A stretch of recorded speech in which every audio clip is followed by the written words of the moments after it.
કે કુટુંબ પરિવારમાં એકતા રાખો, વ્યસનથી આગાર્યો, મા બાપની સેવા કરો, બસ આના સિવાય હું કોઈને કાંઈ ભલામણ કરતો નથી. કથાયું બેહાડો, મંદિર બનાવો, માંડવા નાખો. કથાયું તો બાપુ અત્યારે ગામો ગામ હાલે. કથા કોઈના માલપા ઉતરી એ મને દેખાડો તો ઉતરે નહીં. શું આપણે આ પૈસા ખર્ચીને કરવાનું શું?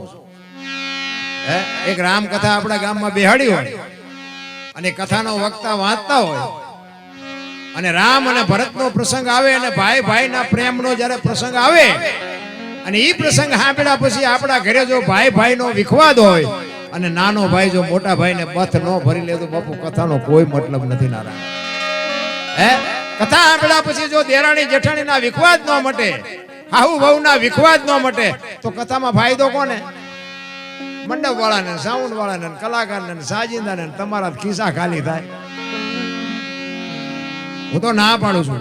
ઘણા બધા અમારા કલાકારો ફોન કરે મને કે આવું ન કહેવાય. મેં કીધું કહેવાય તેને ખોટું થોડું હાલતા છે. એક છોકરાને 10 રૂપિયા નથી આપી શકાતા બાપુ, અને અમને તમે લાખો રૂપિયા આપો અને જો તમારા ઘર સુધી બાપુ આ ભજન જાય નહીં, કથા જો ઘર સુધી પૂગે નહીં તો બાપુ આનો કોઈ મતલબ નથી. નારાયણ, આ ભજન ને કથા ને ધૂન ને માંડવા ને ચારે બાજુ બાપુ આમ નકરી ભક્તિનો રાફડો ફાટ્યો છે. તો હું બધાને એમ કહું છું કે આટલી બધી ભક્તિ છે તો આ બગાડ કેમ નથી ઉભો રહેતો? હે, બગાડ કેમ નથી અટકતો?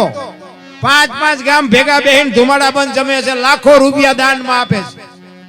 કોઈના રૂપિયા ખોટા છે એવી મારી વાત નથી, પણ હું કહેવા એ માંગુ છું કે આટલું બધું ધર્મ જો થતું હોય તો બગાડ તો ઉભો રહેવો જોઈએ કે નહીં? કેમ નથી ઉભો રહેતો? હગો ભાઈ હગા ભાઈને વેચ જમીન હાટું મારી નાખે. અરે જોવો તો ખરા ભલામણા, ગમે એની બેન દીકરીને ઉપાડી જવાની, છેડતી કરવાની, ગમે એના મર્ડર કરી નાખવાના, ગમે એનો ખિસ્સો ખાલી કરી લેવાનો, ગમે એની માથે ગમે એ કરવાનું. તો કેમ આ બધા માંડવા ખોટા છે? આ ભોળાનાથના મંદિરની પ્રતિષ્ઠા શું ખોટી છે? તો આમાં ખુશ શેની થાય છે? પૈસા ખોટા નથી, ધર્મ એ ખોટો નથી, ભગવાન એ ખોટો નથી, તો ઊભું કેમ નથી રહેતું? કઈક તો જોવું પડે કે નહીં? અને અંધશ્રદ્ધામાં તો હું તો મારા બાપ હાથ જોડીને કહું છું, એ તો જાતા જ નહીં. અમારે તો તમારે ત્યાં ગમે હોય, અમારે ત્યાં નકરું દાણા જોવાનું જ હાલે. અને કરોડપતિના દીકરા જોર આવે છે, આપણે એમ થાય તમારે તો મૂકાનો માર્ગ નથી, તમને શું નડે છે દાણા જોર આવો? કોઈ બાપુ કોઈ કરમની ગતિ છે ને સીતારામ, કરમની ગતિ છે ને એમાંથી કોઈ ન છોડાવી શકે. અને અત્યારે મને તો એમ થાય કોઈને કઈ નડતું જ નથી. આ તો સંતોષ નથી. હે, વાહન મકાન રૂપિયા લોઢા હવામાં ઉડે, વગર દોડે વાતું થાય, હિલોળા કરે એવું નથી. આપણા ગઢે સારું જોડું નથી પહેર્યું, સારું કપડું નથી મળ્યું, સારો 2 ટાઈમ રોટલો સારો નથી મળ્યો. ભલામણા આ માથે ફુવારા થાય છે, આમ તમે જોવો તો ખરા. હજી માણાને સંતોષ નથી. બોલો, આ લગ્ન થયા તેથી માથે નથી ફુવારા આવા થયા, હિલોળા કરે એવું છે, પણ બાપુ શેઠો નથી. રામ ને કે આપણા ગઢા બાપુ જે જીવા છે ને એ તો આ બધી પાઘડીઓ બેઠીને, જો કે આ પાઘડીઓ જોઈને મને આનંદ થાય છે. હું અહીંયા આવ્યો ને, હું એ જ જોતો હતો. મેં કીધું આ શેલી પેઢી છે, આ પેઢી વહી જાય પછી પાઘડીની ખબર જ નહીં પડે પાઘડી કોને કહેવાય. આપણે ડાલામાં તો હાવત બેઠા હોય બેઠા ને બાપુ, જો પાઘડીઓ માથે છે કેવો જણ રૂડો લાગે. આ પાઘડી છે બાપુ એક મર્દની નિશાની છે. રામ, આપણી સંસ્કૃતિ છે ને, આપણી સંસ્કૃતિને બાપુ આપણે જાળવવા માટે આપણે કંઈક મહેનત કરવી પડે. આપણી મહેનત વગેરે આપણી સંસ્કૃતિ રહે નહીં. એક આપણા માતા પિતાને જો આપણે પગે લાગીને તો જ આપણી પરજા આપણને પગે લાગે. બાકી આપણો દાંડો ન નમ્યો હોય પરજા હું નમે? અરે હું તો એમ કહું કે આપણા મહેમાન આવ્યા હોય તો આપણા ભૂલકા હોય ને, છોકરા હોય ને બાપુ, એને આદત પાડી દેવાય કે આપણા મહેમાન આવ્યા બેટા જય માતાજી કરી કે સીતારામ કરી. એ આપણી સંસ્કૃતિ છે, એ આપણી પરંપરા છે. પણ મારો કહેવાનો અર્થ શું છે? જીવન મળ્યું છે બાપુ, 5 તત્વનો દેહ છે મહાપુરુષ. મને તો એમ થાય માણા જેવો અવતાર મળ્યો છે. અને એમાં સતયુગ ને દ્વાપર ને ત્રેતા ની તો બધી વાતો આપણે સાંભળી છે. રામ જાણે કેવો સમય હશે એ તો આપણને કઈ ખબર નથી. પણ મને એમ થાય કે અત્યારે ભલે દુનિયા કહેતી હોય કળિયુગ છે, અત્યારે ઘટે છે હું એ મને કહો. હે, સતયુગમાં હરિશ્ચંદ્ર રાજા, અયોધ્યાના મહારાજા બાપુ કાશીની બજારમાં રીંગણા વેચે બૈરું વેચ નાખવું પડ્યું. હે, અત્યારે બૈરા વેચવાનો વારો આપણે આવ્યો હજી? અયોધ્યાનો સમ્રાટ અને અયોધ્યાની મહારાણી લેવી છે કોઈને બાય, લેવી છે કોઈને બાય. વિચાર તો કરો બાપુ કેવો સમય છે. આપણે અત્યારે લઈને બૂસ મારી દે, બોલો લઈને પાછા નથી દેતા. બૈરા હું વેસવાના હતા. આ તો શેઠો નથી. નકર મને એમ થાય કે બાપુ સ્વર્ગ જેવી દુનિયા છે, આમાં કાંઈ ઘટતું જ નથી. બધા કે સ્વર્ગમાં ઇન્દ્ર ભગવાન સોનાના સિંહાસન ઉપર બેઠા છે, ઇન્દ્રની અપસરાયું છે, અહીંયા ફુવારા છે, તો અહીંયા કોઈક જી આવ્યું હોય તો કોણ મારે પગ ચાલવા છે? જી આવ્યા કોઈ સ્વર્ગમાં? અરે આ બધું ડીંગો ડીંગ આમ જ હાલે છે. આ બેઠા છો ને સ્વર્ગમાં જ બેઠા છો, જો હવું જ પડતી હોય તો. મને તો એમ થાય કે હું બોલું છું ને મારો ભગવાન સાંભળે. બોલો, હું તો મને આમાં બધા ભગવાન દેખાય, તમને આનો ભગવાન દેખાતો એ તમારો પ્રશ્ન છે. મને તો એમ થાય કે મારો ભગવાન હું બોલું ને મારો બાપ સાંભળે. ભગવાન ક્યાં ગોતવાનો છે? તમે પોતે ભગવાન છો, પણ બાપુ દુનિયા એવી હળીએ સડી છે ને. હરિદ્વાર વાળા કે સોમનાથ જવું, પાવાગઢ વાળા કે દ્વારકા જવું, તો સાચું ક્યાં છે? સાચું છે અહીંયા કોઈ ગોતતા નથી. ભાણ કે તું ભટકીશ નહીં, મથી લઈ તારા અંતરમાં ઠીક કરીને બેહી જા, પછી કરવું પડે નહીં કાંઈ. આ બોલે બીજો નહીં, પરમેશ્વર છે પોતે. અકલ મઠા અવળા મથે બહાર જઈને ગોતે છે, અહીંયા કોઈ ગોતતું નથી. ગામનો રામજી મંદિરનો પૂજારી એકલો ટોકરી વગાડતો હોય, બોલો કોઈ અહીંયા ડોકાવા નથી જતું. અને ઓલા પણ તમે જુઓ ને દ્વારકા ને સોમનાથ ને પાવાગઢ ને તત્તણદી લાઈન માં ઉભા રહે. બોલો તત્તણદી. એટલે પણ આ તમારા ગામમાં રામજી મંદિરમાં નથી મેળ પડતો? બોલો 360 દી મંદિરને ઉજળું રાખે છે, 2 ટાઈમ ભગવાનની સેવા કરે છે, ઈને કોઈ 10 રૂપિયા દેવા રાજી નથી. અને ઓલા પણ જાય ભાઈ વારો ન આવે ને તો કે વીઆઈપી દર્શન કરવા હોય 500 રૂપિયા થાય. બાપુ વીઆઈપી દર્શન કરાવો, બોલો ભગવાનને વીઆઈપી દર્શન કરાવવાના. હું તો જોવો હાલ્યું ગામનો રામજી મંદિરનો પૂજારી તમે જોવો તો 10 રૂપિયા હાટું વલખા મારતો હોય, એકલો બજારો ટોકરી વગાડતો હોય. અને ઓલા પણ તત્ણ દી સુધી તેમાં ખાધા પીધા વગર ના ઉભા હોય. મને એમ થાય કે આમ તો જો આ બધું હાલ્યું ડીંગો ડીંગ. પણ આ બધું બાપુ એકદમ સમજાય એવી વાત નથી. અત્યારે આનો ફુગાવો છે ને એટલે બધાને એમ છે કે થોડા ઘણા વાપરવી એમ. તે દીએ બધાની હિસાબ થતી હતી, પણ ખિસ્સામાં જ કઈ નહોતું, જાય ક્યાંથી? એટલે તકલીફ હતી. એટલે મહાપુરુષોએ ઘણી બધી વાત કરી છે. હું તમને જેવો તમારી જેવી આનંદ કરાવીશ, હું તમને મોજ કરાવીશ. પણ આમાં કેવું છે કે મારી થોડીક તબિયત નરમ હતી ને, જો કે મારે છે 1-2 કલાકાર એટલે વાંધો નહીં આવે. પણ તમારા બધાની ચાહના, તમારા બધાનો ભાવ ખૂબ ખૂબ આભાર. કારણ કે આ એક પ્રેમ ભાવ છે ને, લાગણી છે ને, એ જ મોટી વાત છે. બાકી કલાકાર હું નથી. કલાકાર કોને કહેવાય ખબર છે? આ બધા નામ ભલે સડાવ્યા હોય કે આ કલાકાર છે, કલાકાર, પણ કલાકાર અમને ન કહેવાય. કલાકાર કોને કહેવાય? મા બાપ વગરનું કોઈક છોકરું હોય અને કોઈ એનો ધણી ન હોય ને પછી આપણને દયા આવે કે આનું કોઈ નથી, હાલો ને આપણે બધાને રાખીને ખવડાવી પીવડાવીને મોટો કરી, અને એને ફોલાવીને રાખવી અને મોટો કરે ને લગ્ન કરે ને આપણો ઘર આખાનો વિશ્વાસ કેળવે. અને પછી આપણને એમ થાય કે આપણા ઘરનું કામ કરે, બધું કરતો હોય. પછી આખા ઘરનો વિશ્વાસ કેળવી અને પૈસા ને ઘરેણા ને તમારું એટીએમ કાર્ડ ને બધું ગોટો વાળીને ભાગી જાય, અને ઘર ધણીને નહીં પણ પોલીસ વાળાને હાથમાં ન આવે, એને કલાકાર કહેવાય. કલાકાર એને કહેવાય. પોલીસ ખાતાને ધંધે લગાડે ઈ કલાકાર. આ લઈ લઈને બૂસ મારી દે કલાકાર નથી. લ્યો નથી આપણને ખબર પડતી કે ન દેવાય. અત્યારે મને એક બાપુએ કીધેલું, એક સાધુ હતા ને, મને કે દરબાર તમે પૈસા કોઈ ન આપતા. મેં કીધું કેમ? મને કે દેશો પાછા નહીં આવે. મેં કીધું એવું થોડું હોય તો મને કે દેજો, હું તો તમને ખાલી ટકોર કરું. જો આ સંતની ભાષા શું હોઈ શકે? એટલે આપણે હખણાત ન રહે ને. મેં બાપુએ ભલે ના પડે પણ આપણે અખતરો કરવો. પછી આપણને જાણ થયા પછી તો આપણે એવો માણા હોય એને જ આપીએ ને કે આ માણા પાસેથી તો આપણા પૈસા ખોટા ન થાય, અહીંથી તો પાછા આવે જ. એવા મેં 7 જગ્યાએ આપ્યા, હાથે હાથે બૂસ માર્યા. બોલો 7 જગ્યાએ હો, 1-2 જાય નહીં પણ 7 જગ્યાએ આપ્યા છે અને હાથે બૂસ માર્યા છે. અને આ માર્ગે ચડ્યા પછીની વાત છે. નકર બાકી હું ખટારો હાંકતો હતો, ખટારો ડ્રાઈવર હતો. તેથી કોકના પૈસા હું કઢાવી દેતો હતો, અત્યારે મારા બૂસ માર્યા. બોલ આ ઈ દુનિયા છે. ફોરમ હોય ફટકેલી એને ચૂલે ચડવું પડે, પછી આવડ હોય અલબેલી એને કોઈ નો પૂછે કાગડા. આ દુનિયામાં તમારું નામ થાય ને એટલે આની આ દુનિયા તમારી હાથીની અંબાડીએ ચડાવે, પણ જરાક ભૂલ થઈ જાય ને તો આની આ દુનિયા તમને ગધાડે ચડાવે. કોઈ ભરોસો નથી રામ. પણ ભજન સવારામ બાપા એટલા માટે કે ભજનના ભરોસે રેજે, અંતે ઈ નર ઓપશે, અમર બીજક હાથ લાગ્યો એને કાળ કેમ લોભશે. ભજન છે ને, ભજન એકદમ સમજાય એવી વાત નથી, પણ ભજનના ભરોસે રહેવાની વાત છે. આ ઈશ્વર છે તો છે, નથી તો નથી. આ મંદિરમાં તમે ભોળાનાથની પ્રતિષ્ઠા કરી અને બેહાડો કે ભોળોનાથ છે તો છે અને નથી તો નથી. બસ મુદ્દો આટલો જ છે. બાકી તમારે કોઈ પુરાવો કોઈની પાસે કાંઈ છે જ નહીં.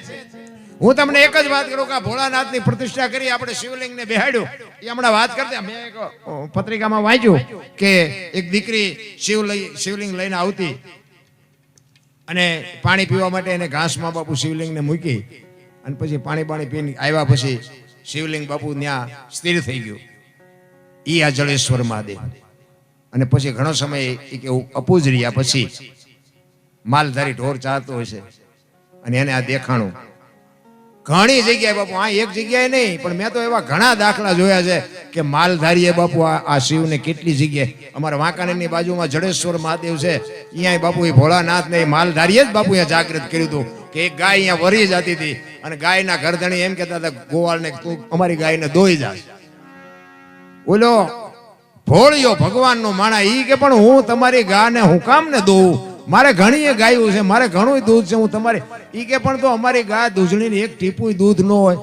ગોવાળ વિચાર કરે કે આવું બને કેવી રીતે.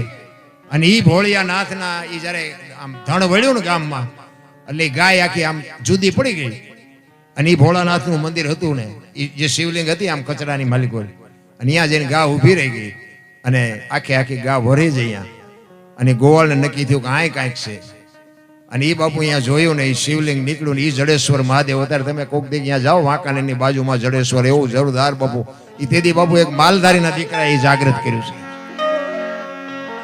એટલે એ માલધારી આ જોઈ અને પછી આ બાપુ આ ભોળાનાથનું બાપુ જાગૃત થયો અને પછી જ બાપુ આ વાત. જોકે મને ઘણી બધી વાતો કરી, હું તમને મોજ આવે એવો આનંદ કરાવીશ, પણ એકાદ બે ભજન લઈને પછી હું તમારી એ વાત કરીશ. કારણ કે ભજન છે ને, ભજનમાં તમને નહીં સમજાય બહુ. એટલે મને બધા બોલાવે છે ને એનું કારણ જ છે, હું આ બોલું છું ને એ સીધે સીધું લાગે છે, આ ઓનલાઈન છે એટલે મને બધા બોલાવે છે. પણ સાચું ખોટું મારો રામ જાણે હો. આ હું જે બોલું છું ને એ હોય 100% સાચું છે, કે વ્યામમાં ન રહેતા. હા, રામ વનમાં ગયા હતા એ આખી દુનિયા કહે છે એટલે હું કહું છું. બાકી રામ વનમાં ગયા ત્યારે હું અહીંયા નહોતો.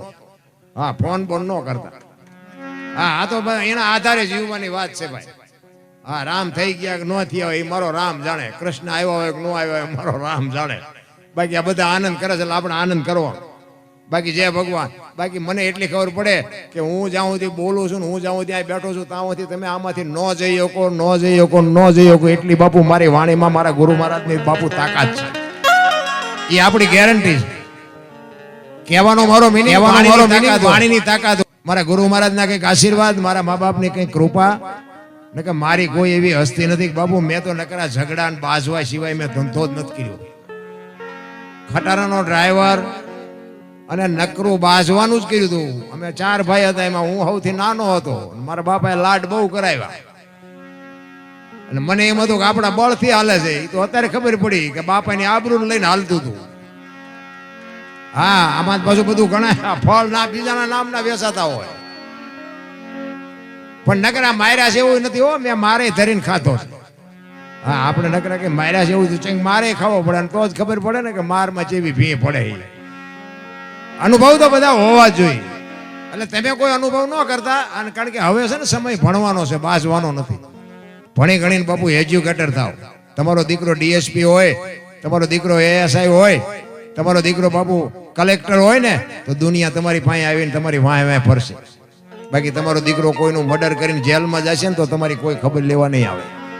હા, ઝઘડાનો સમય નથી, કારણ કે એ સમય વિયો ગયો. અત્યારે સમય એજ્યુકેટર બહુ. અને હું તો એમ કહું હાથ જેટલા બને ને એટલા હાથ જોડજો. એમાં આપણે કાંઈ નથી નાના બાપના થઈ જતા. બાકી ઝઘડાનું મૂળ તો બાપુ વાવતા જ નહીં. આ રામાયણ ને મહાભારત બે છે ને મહાપુરુષોએ બનાવ્યા. રામાયણ કે જેને જોતું હોય લઈ જાઓ, એમાં કઈ ઘટ્યું નહીં. મહાભારત કે કોઈને કઈ દેવું નથી, એમાં કઈ વધ્યું નહીં. આ નજરની સામે દાખલા. હા, મહાભારતના બાપુ કેવા પાત્રો તમે જો. મહાપુરુષો તો એમ કે છે કે એક એક હાથમાં 10 હાથીનું ભુજાબળ હતું, પણ ઉપયોગ શેમાં કર્યો? ભાઈઓને મારવામાં. અને છેલ્લે તમે વિચાર કરો, કૃષ્ણ પરમાત્મા જેના પક્ષમાં હતા, પાંડવના પક્ષમાં, એ પાંડવ જીત્યા, હસ્તિનાપુરની ગાદી મળી. પણ એ હવાજ કેવો લાગ્યો?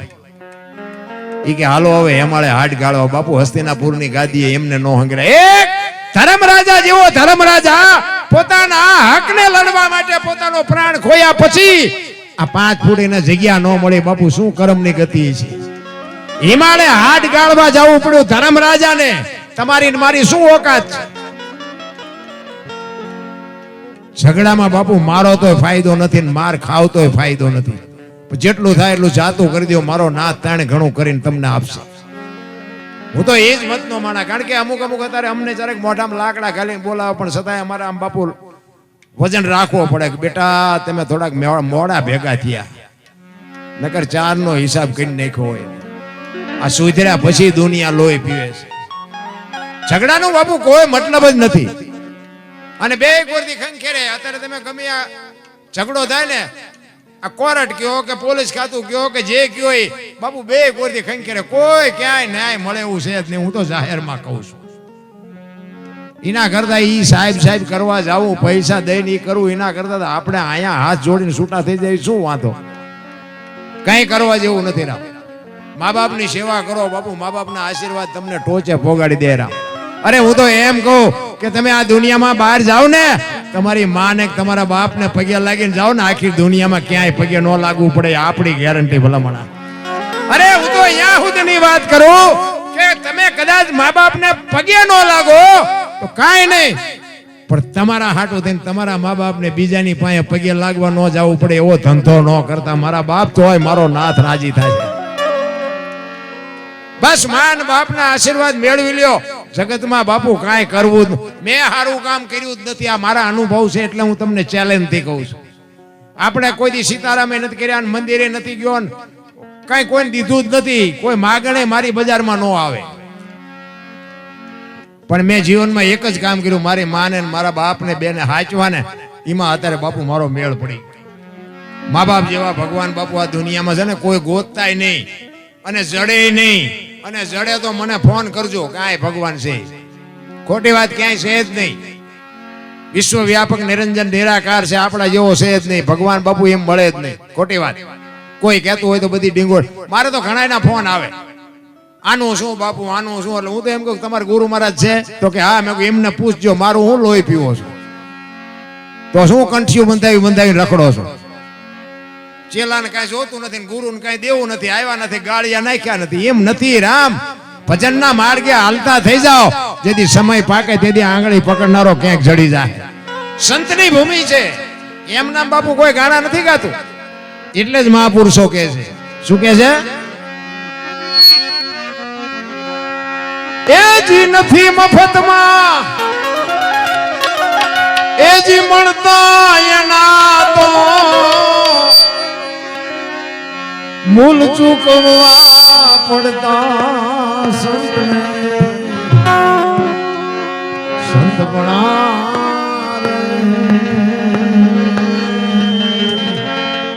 અહીં જો મોજ આવે ને તો ભરોજો. આમાંથી અમારે 1 રૂપિયો નથી લઈ જવાનો. આપણે કોઈ એમ બનો ને કે દરબાર ને પાસે પૈસા જાજા થઈ જાય નથી જવું. અહીંયા ગમે એટલા પડે ને આમાંથી અમારે કઈ લેવો નથી. આ બધા અહીંયા જ રાખવાના છે. અને હું તો દરબારનો દીકરો છું. મારે મગાય નહીં, પણ પરમાર્થ માટે સતી તોરલ બોલ્યા હતા કે મરવું પણ માગવું નહીં, અપને તન કે કાજ પરમાર્થના કારણે માગતા ના આવે લાજ. મોજ આવે તો અહીં વરજો, બાકી ફૂલ નહીં તો ફૂલની પાંખડી. ઈશ્વર તમને મને બાપુ એનો બદલો